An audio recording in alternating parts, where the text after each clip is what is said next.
Welcome back to Headlines. I'm Wes Austin, and these are today's top stories.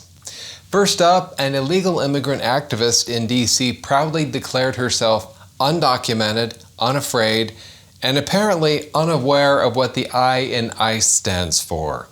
Then, Michelle Obama has a new podcast that's not doing well. In fact, it's doing so poorly, they're considering adding Rachel Zegler as a co-host. Meanwhile, George Clooney lost it behind the scenes at MSNBC after they accused him of being Obama's puppet in the campaign to oust Joe Biden. Clooney swore at the producer for implying he took orders from Barack because if there's one thing Clooney hates, it's being accused of taking direction.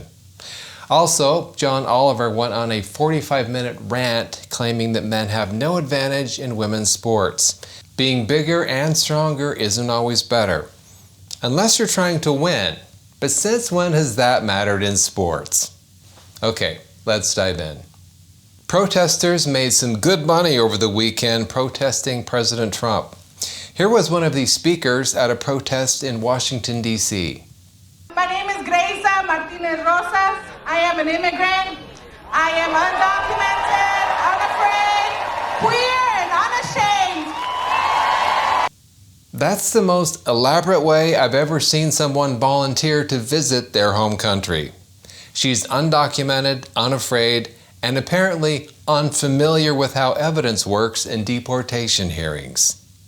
Did you know that Michelle Obama has a new podcast? Apparently no one else does either.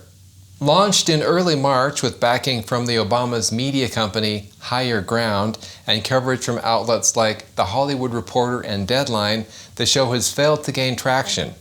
On Apple Podcasts, it's ranked 21st, while Spotify places it at 34th. YouTube numbers are equally underwhelming, with most recent clips drawing fewer than 10,000 views. With numbers like that, they might want to consider pivoting to Carrier Pigeon for a wider audience. Ironically, their most popular video, On Beats, has reached 39,000 views in 3 weeks. But I think that one only had that many views because people thought it was about Dwight Schrute.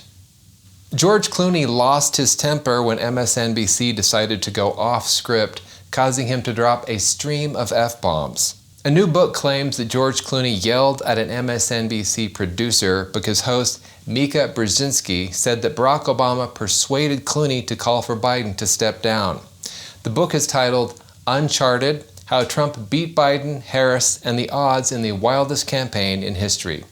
Clooney allegedly said this: "How the F could you let her link me with Barack saying he made me write the op-ed?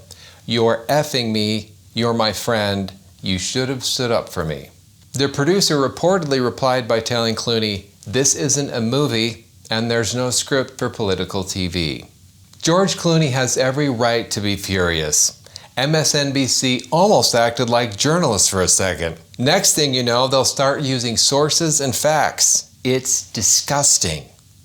This weekend, John Oliver on HBO entertained his fans, both of them, with a deep dive into men competing in women's sports. Leftist comedian John Oliver dropped a 45-minute episode of his show Last Week Tonight, which was basically a long-winded argument about why men don't have an advantage in women's sports.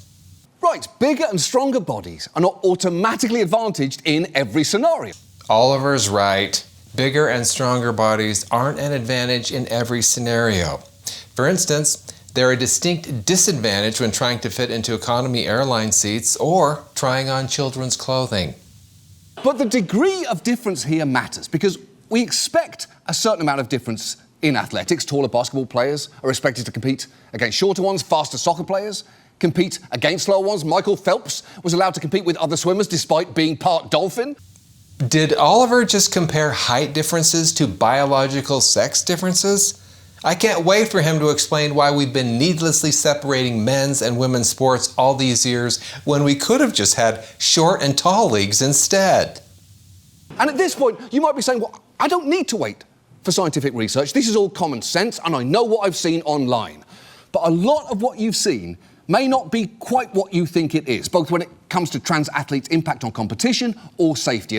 Yes. Don't trust what you're seeing. Your eyes are lying to you. Trust John Oliver instead, the guy whose last sports achievement was getting knocked unconscious during a game of ping pong in 9th grade gym class. John says you shouldn't rely on common sense, which coincidentally is also the slogan of the Democratic Party. Thanks for watching Headlines. I'm Wes Austin. Good night.